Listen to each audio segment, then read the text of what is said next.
قابلته بيجري عند مستشفى الهلال وشايل كرتون. راح فين يا محمود؟ قال لي عربيه بورسعيد. قلت له خد يا فاجر يا ابن الفاجر. فطس على نفسه بالضحك. بص مفيش مواعيد عندنا الاتحاد العربي. ايه اللي عندك؟ يا عم مش عيب. مش عيب. الراجل بيدور على لقمة عيشه يا عم.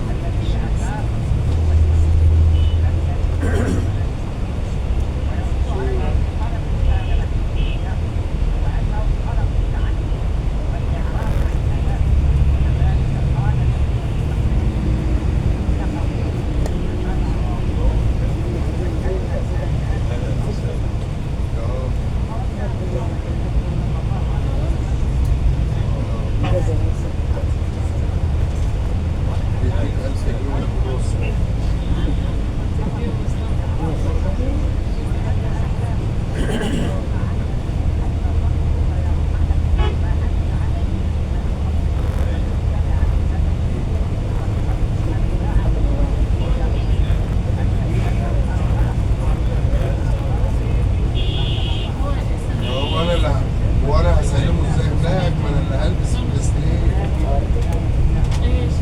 انت عارف انا اللي بيقلقني ايه يا ابراهيم؟ بص تلاقي الناس بتطلع.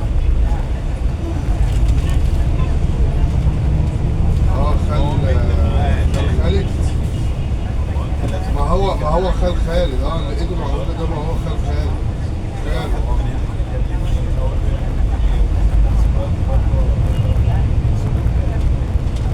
هي الوقت طالما حاجه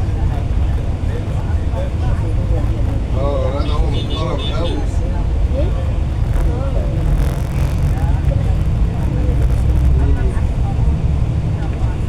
هو لازم حد من الاهليه.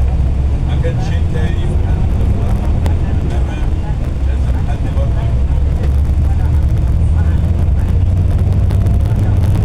هي بص ضربه بالميزان ولا 10 مش هتكون. لا مسكين فاجر.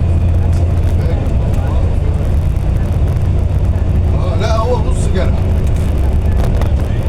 هو حتى كذا مره قلت له يا محمود اقطع يا محمود، الناس دي ما بتجيش ولا بلبس بالليل. يقول لي طب ما تدي لاي حد يا عم يعينها. قلت له عندنا ما فيش زي عندنا بس ناخد عيد والكلام ده.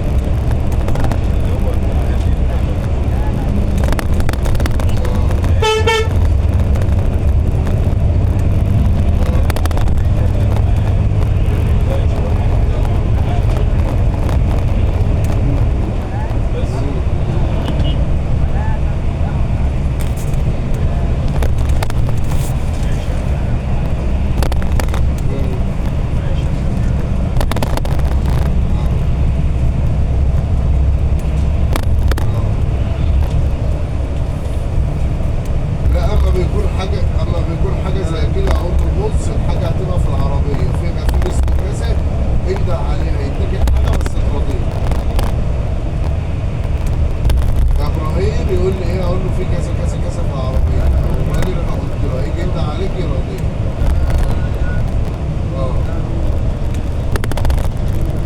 لا انا ما بيبقى في حاجه بس يعني واحد بيقول لي انا في دمياط الجديده ومش هاجي الا الفجر. قلت له خدوا الفجر في كذا كذا كذا كذا ابدأ عليه هتلاقيه جاي هيقول لك خير. قول له في كذا هيفتح العربيه وهيقول لك بس فاضي.